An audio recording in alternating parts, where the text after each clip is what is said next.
de aprecio. Nosotros también valoramos mucho, nos sentimos muy contentos, nos sentimos muy bien entre ustedes y también les agradecemos todo lo que han hecho en el nombre del Señor. Para nosotros les alentamos a seguir, especialmente gracias a los pastores por invitarnos y permitirnos ministrar. Apreciamos mucho a Wilson y Marita como hermanos y con los cuales nos une una historia desde Uruguay, ¿verdad? Allá en Uruguay decimos, ¿no querés sopa? 2 platos. Si ustedes no querían escucharme más, de nuevo me van a tener que escuchar. ¿Estamos? Entonces vamos a ir directamente a la palabra de Dios. El Evangelio según San Marcos, el capítulo 3, Evangelio según San Marcos, el capítulo 3, los versículos 13 y 14. Evangelio según San Marcos, capítulo 3, versículos 13 y 14.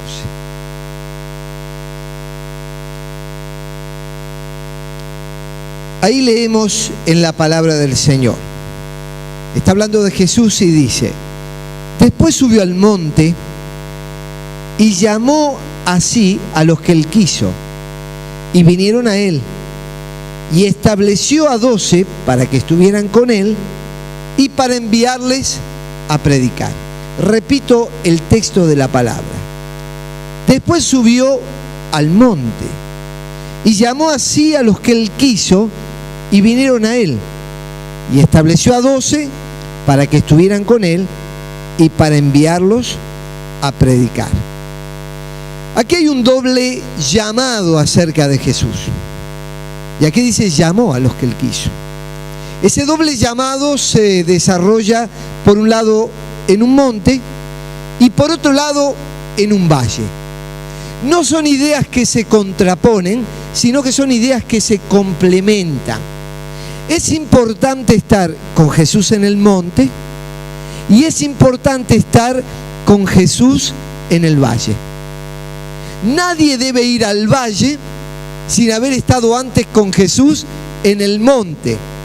Pero ir al monte con Jesús y nunca descender al valle es olvidar el propósito para el cual fuimos llamados.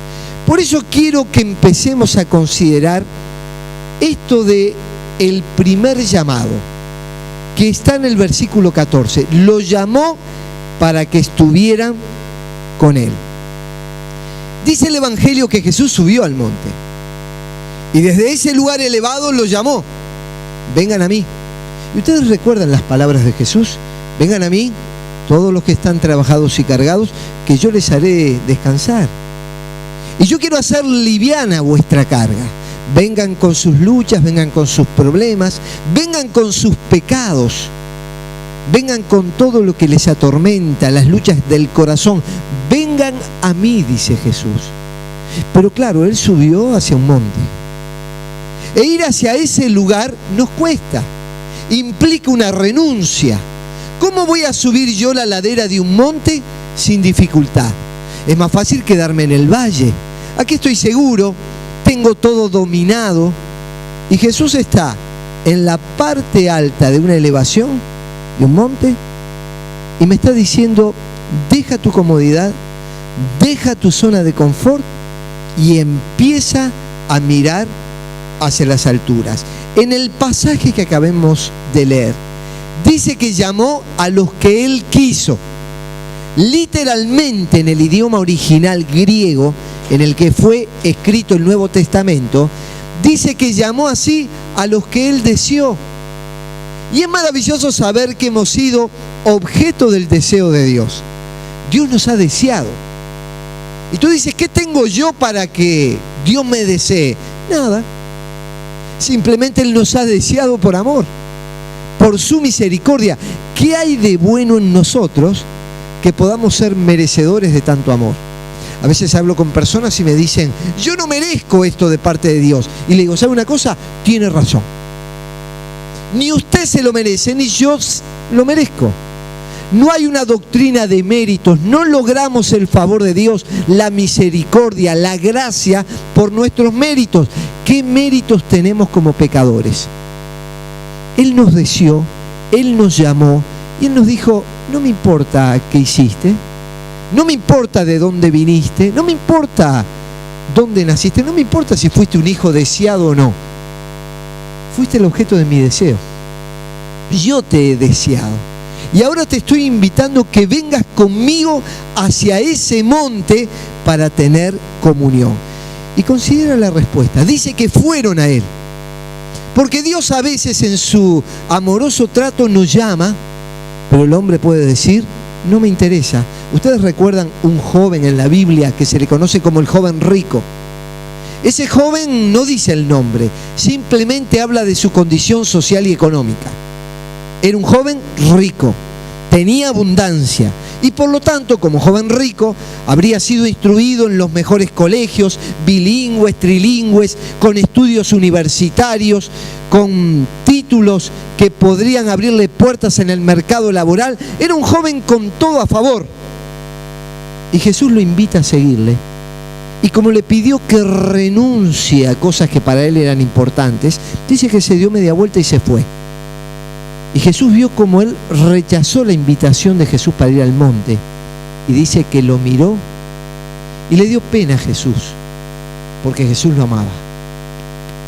Lo amaba no por lo que tenía, no lo amaba por lo que sabía, porque Jesús, aunque muchos de nosotros no tenemos muchas cosas de este mundo, ni sabemos demasiado por nuestros estudios, nos sigue mirando con la misma ternura y compasión que miró a ese joven. Pero acá Él los llamó y fueron hacia Él. Es decir, tomaron una decisión propia y voluntaria. Decido seguir a Jesús. Y yo me acuerdo el día que decidí seguir a Jesús.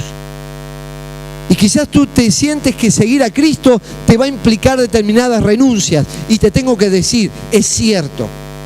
Seguir a Jesús implica renuncia. La renuncia a un sistema de vida pecaminoso.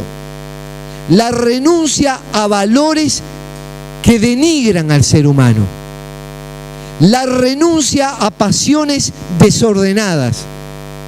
Pero es la aceptación de Jesucristo como Señor y Salvador, el cual nos llena de su Espíritu y nos da una nueva vida en Él.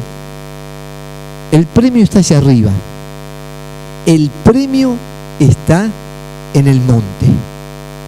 Dios te quiere sacar de esta área de confort y te lleva al monte.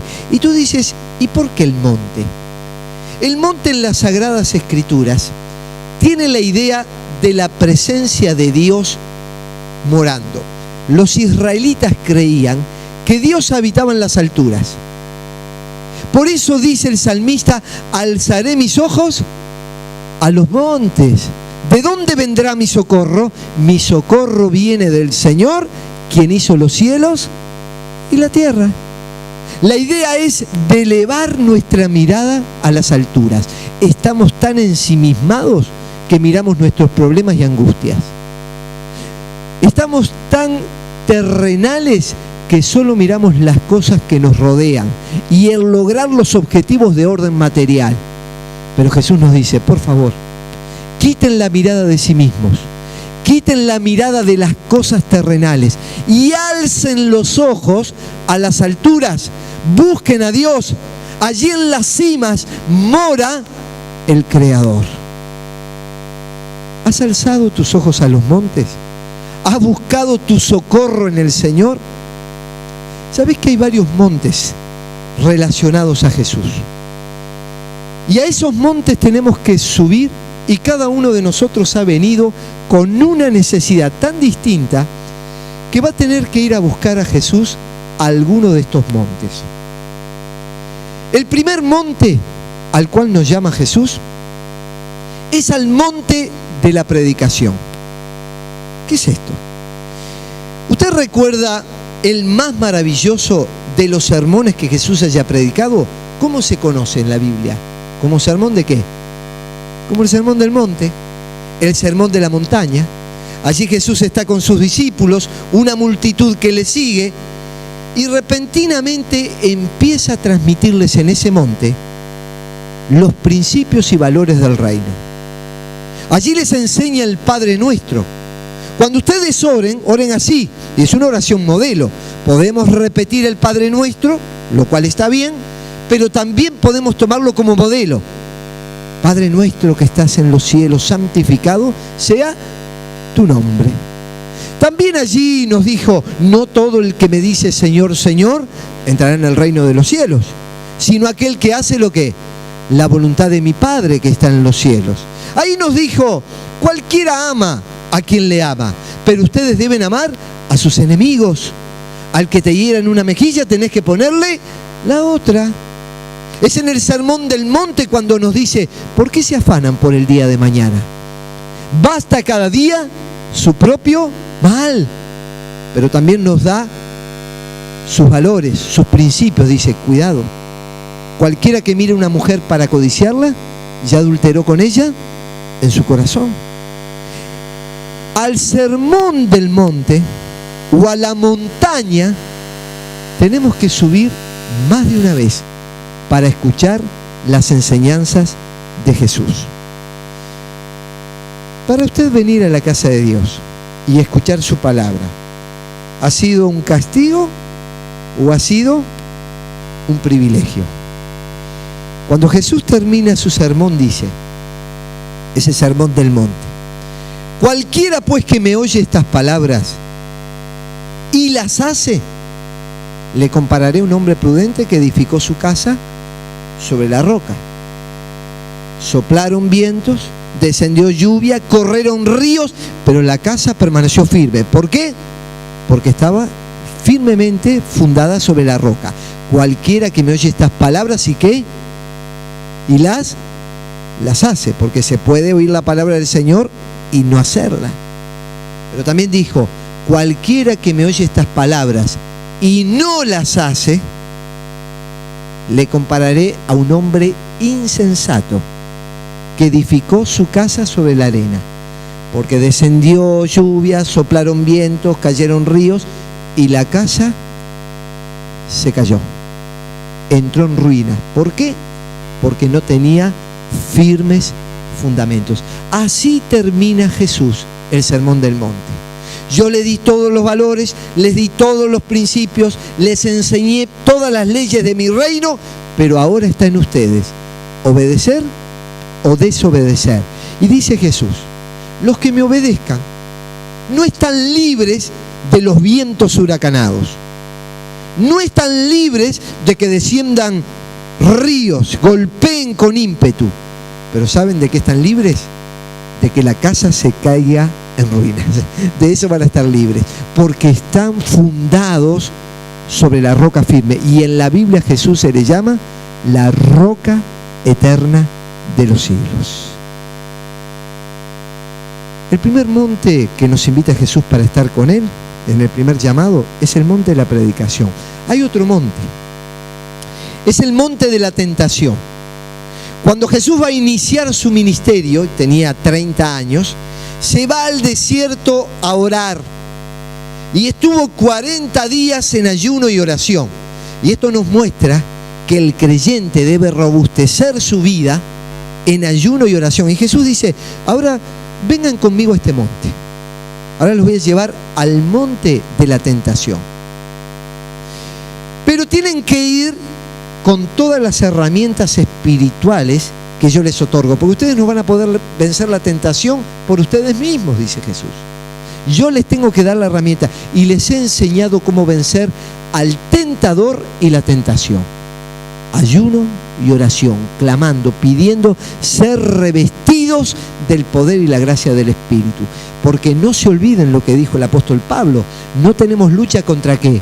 Contra sangre y carne, no peleamos contra seres humanos, sino contra huestes espirituales de maldad que están en las regiones celestes. Así que hay una batalla en el mundo espiritual que no es perceptible a los ojos humanos, pero sí que está en el orden espiritual. Y Satanás lanza toda su ofensiva porque él viene, dice la Biblia, dijo Jesús, el ladrón, o sea, el diablo, viene para hurtar y matar y destruir.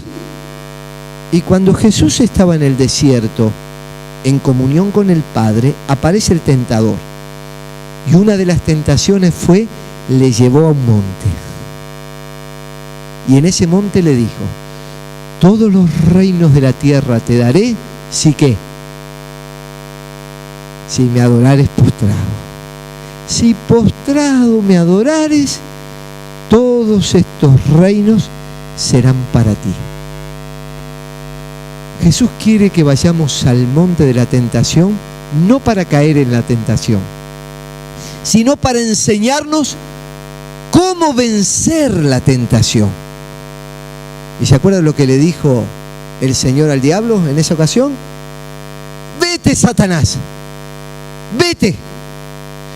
Tu propuesta trae el calor y el color del infierno y no me interesa lo que me estás presentando. Te pregunto, ¿qué cosas te tientan? ¿En qué áreas de tu vida sientes más debilidad? ¿Cuáles son las cosas que te llevan por el camino del mal, por lo que no agrada a Dios? Sea lo que fuere tu tentación, el Señor te invita a que le digas a Satanás, vete, Satanás, te reprendo en el nombre de Jesús. No tienes suerte ni parte en lo que Dios está haciendo en mi vida. Y más, Satanás, yo no me voy a postrar delante de tus insinuaciones. Yo solo me postro delante de Dios, porque al Señor tu Dios adorarás y a Él solo servirás. Y mi vida espiritual va a ser vivida de rodillas, buscando ante el trono de la gracia el poder del Señor. Él llamó para que estuvieran con Él en el monte de la tentación y en el monte de la predicación. Pero hay otro monte que también nos llama para estar con Él, y que Él subió, el monte de la transfiguración. Ustedes recuerdan que en un momento Jesús toma a sus discípulos y los lleva a un monte, y de golpe se transfigura delante de ellos. Y junto con Jesús aparecen dos personas más, Elías y Moisés. Moisés era el representante de la ley.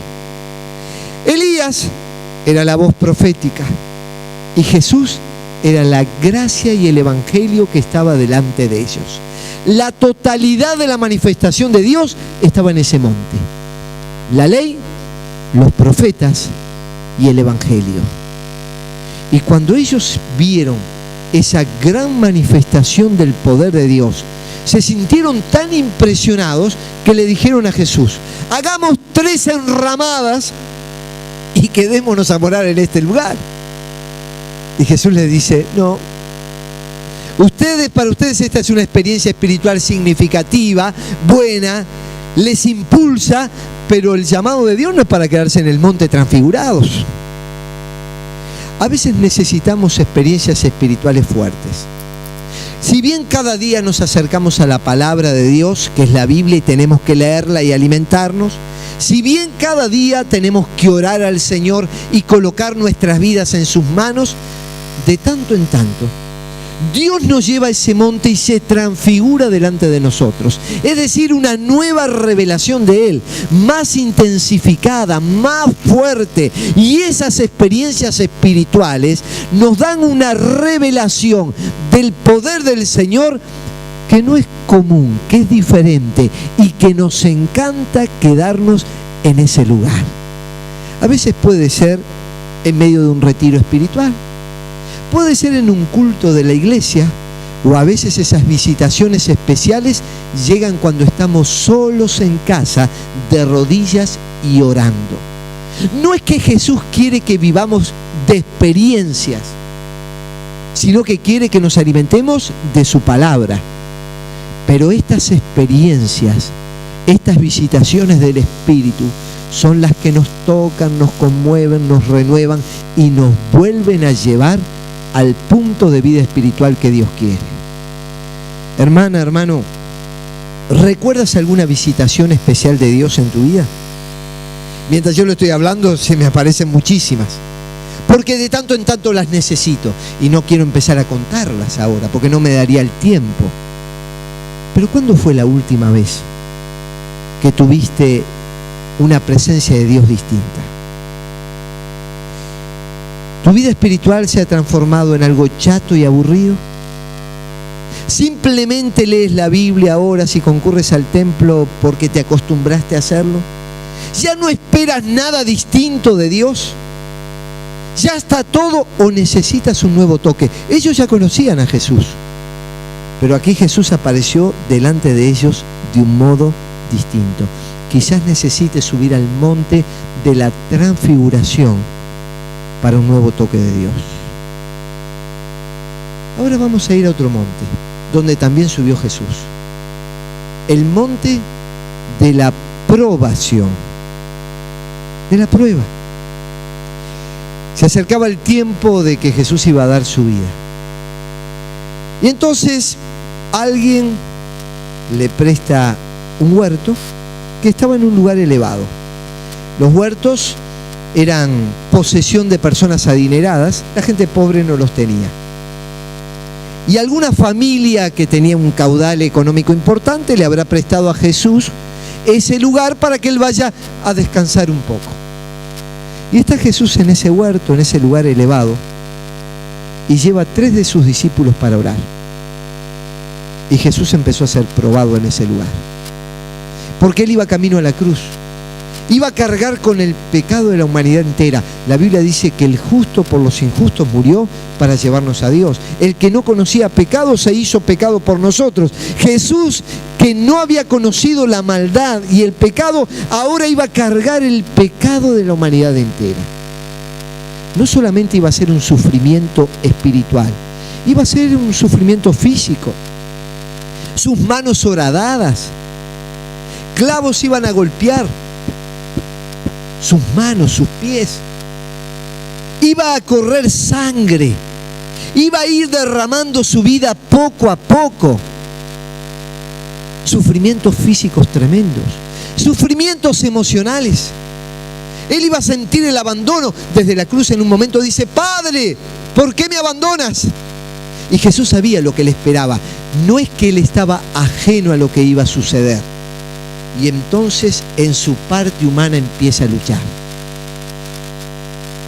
Empieza a pedir: Señor, si es posible, que pase de mí esta copa. ¿Estás sufriendo por algo?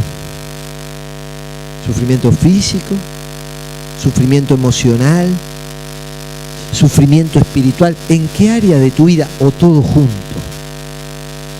Porque Jesús estaba viviendo esto todo junto. Y él en su parte humana clamó y pidió a Dios un deseo: Señor, yo quiero que, si es posible, que pase de mí esta copa. Y a veces podemos orar así a Dios: Señor, ayúdame, ayúdame que pase de mí todo esto. Pero ¿saben lo que dijo Jesús? ¿Cómo termina la oración? Pero no sea como yo quiero, sea hecha tu voluntad. Para mí es muy fácil pedirle a Dios un milagro. Es fácil. Señor, haz un milagro, sáname. Señor, haz un milagro, provee esto materialmente. Señor, haz un milagro, interviene en mi familia. Es fácil pedir milagros y ver milagros y gozarse del milagro. Pero ¿saben lo que es difícil?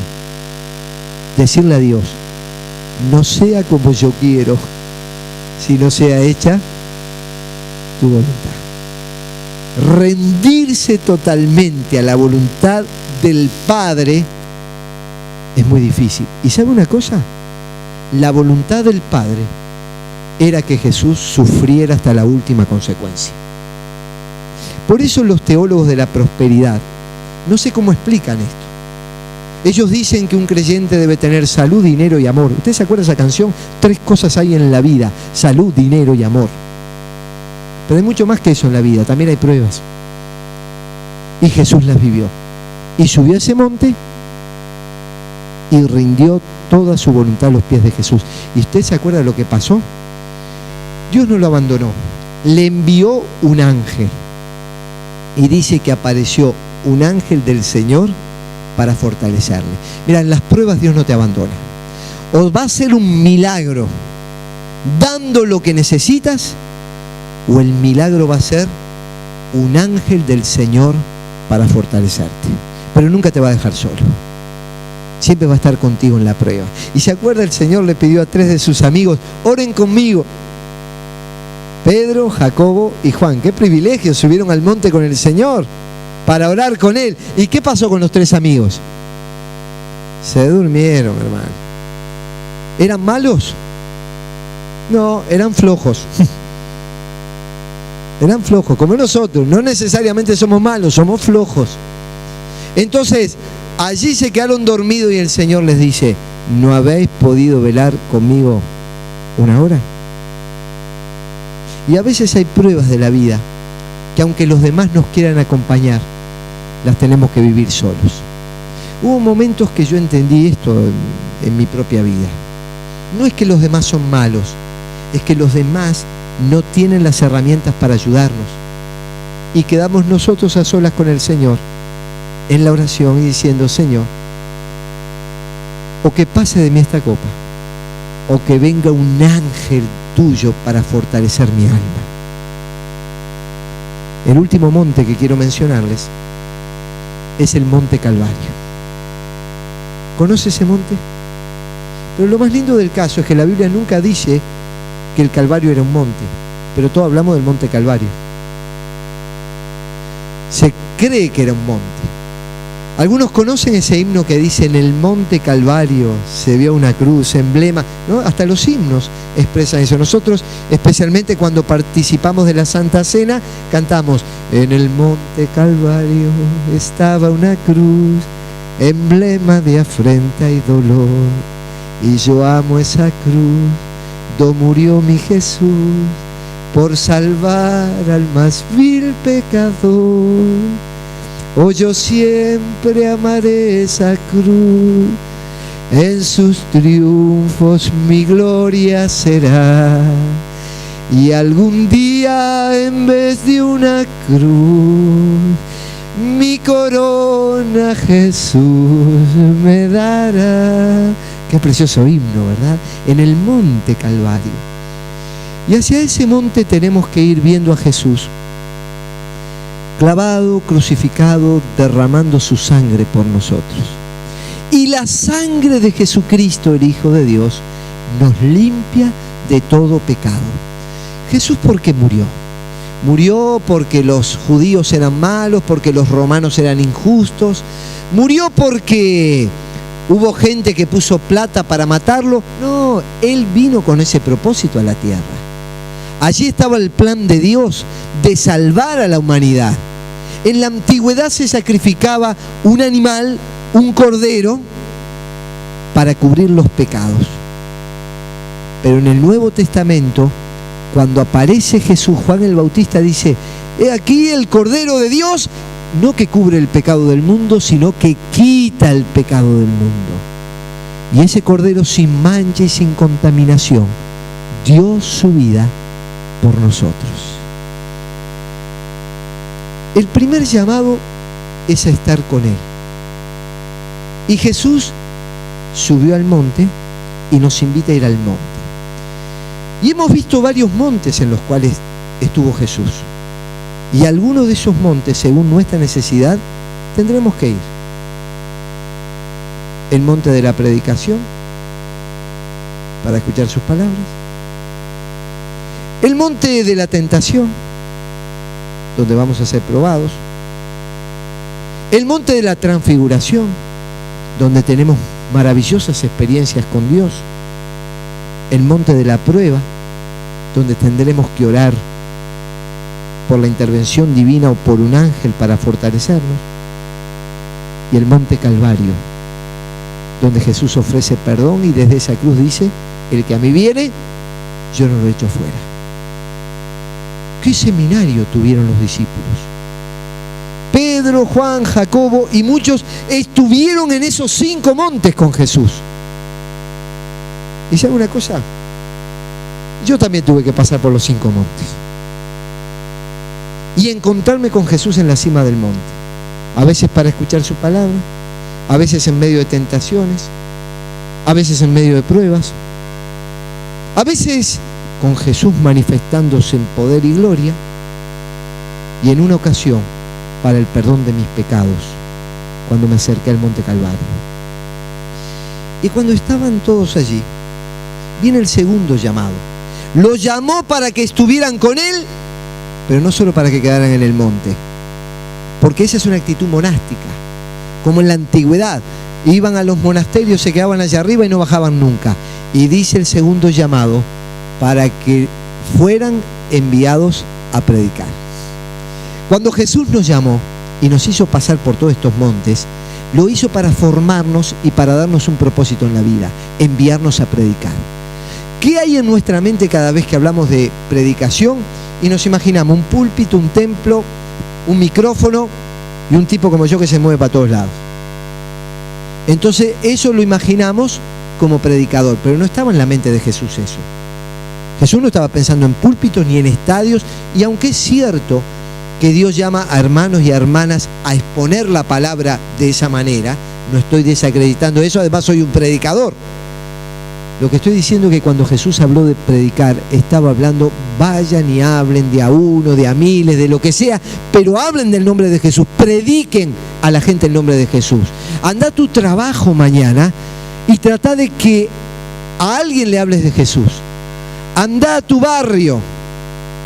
Cuando vayas a hacer una compra en un lugar, que Dios te dé oportunidades para que el nombre de Jesús pueda ser exaltado. ¿Sabes que el creyente ha perdido la pasión por hablarle de Jesús a la gente? ¿Cuándo fue la última vez que tú le hablaste a alguien de Cristo? Que le entregaste una Biblia, que le dijiste te invito a una reunión de la iglesia. ¿Cuándo fue la última vez que lo hiciste? ¿Cuándo fue la última vez que hablaste con un familiar y le presentaste el Evangelio? Para esto no se precisa un curso de seminario teológico. Para esto se precisa haber estado antes en los montes con Jesús. Y si tú pasaste en esos montes con Jesús, anda a la gente y hablarle de Cristo. Yo a veces le pido al Señor, Señor, dame la oportunidad en este día, en esta semana, de hablarle aunque sea a uno acerca de ti. A uno. Dame una oportunidad, y a veces Dios me concede esa oportunidad en un hospital, a alguien que voy a visitar, e incluso lo puedo guiar a los pies de Jesús en el último momento que Él está por partir. A veces puedo hablarle acerca de Jesús a una persona visitándola en un hogar. Aparece un familiar inconverso y le puedo hablar de Cristo. Miren, el año pasado me tocó guiar a los pies de Jesús a una familia. Aunque a veces expongo la palabra en público e invito en público a la gente a recibir a Jesús, eso no quita que yo deba hablar mano a mano con la gente. Cuando era un adolescente y quería empezar a predicar el Evangelio, le escribí a Luis Palau. Digo, ¿cómo se hace para predicar alguna escuela de evangelismo, algo para ir a estudiar? Y recibí una carta de Luis Palau. Decía así: cuando yo voy a predicar ante un estadio, una multitud de gente, yo le hablo a la gente acerca de Jesús y le invito a recibir a Cristo. Pero cuando retorno a mi casa, tengo la obligación de hablarle al taximetrista que me lleva del aeropuerto a mi casa del nombre de Jesús. Y siempre me quedó grabado. Aunque le hables a una multitud, nunca te exime de que le hables a uno. Y dicho de otro modo, no todos somos llamados a predicar a grupos grandes, pero todos somos llamados a predicar a uno. De eso no nos salvamos nadie. Todos tenemos que hablar de Jesús. El año pasado visité una familia que había llegado a la iglesia. Los saludé en la puerta, nunca habían venido, y poco de tiempo después los visité. Fuimos en oración junto a un hermano de la iglesia que me acompañó a hacer la visita, y empecé a presentarles el Evangelio de Jesús, que somos pecadores, separados de Dios, y que para eso Cristo vino al mundo y que quiere perdonar nuestros pecados. Y yo me acuerdo, digo, ¿quisieran en este momento entregarle su corazón a Cristo? Y yo dije, sí, es lo que queremos. Y empiezo a orar con ellos, digo, repitan conmigo esta oración para recibir a Jesús. Padre Celestial, perdona mis pecados, entra en mi vida, límpiame con tu sangre. Y ellos empezaron a repetir la oración. Pero la oración se van uniendo dos voces de niños. Los hijos de ellos estaban escuchando del otro lado de la puerta lo que yo hablaba con sus padres. Y cuando quise acordar, seguí orando, pero ya abría un ojo yo así, ¿no? Para ver lo que estaba pasando. Y los dos niños estaban integrados a la oración, pidiendo a Jesús entrar en su corazón. Hasta, estoy seguro que hoy domingo están en la iglesia. Han venido sistemáticamente, sus niños han aprendido en la escuela dominical. Una familia ganada para Cristo en el mano a mano, en el testimonio personal. Pero el testimonio personal que les di comenzó con el testimonio personal de otro hermano, el cual en su trabajo los conoce, les habla acerca de Jesús y como mostraron cierto interés, los invitó a venir a la iglesia. Entonces no es ni mi fruto ni el fruto del otro hermano, esto es fruto del Espíritu Santo, quien mueve piezas y personas en favor de la salvación de otros. Dos llamados de Jesús: para estar con Él y para enviarnos a predicar.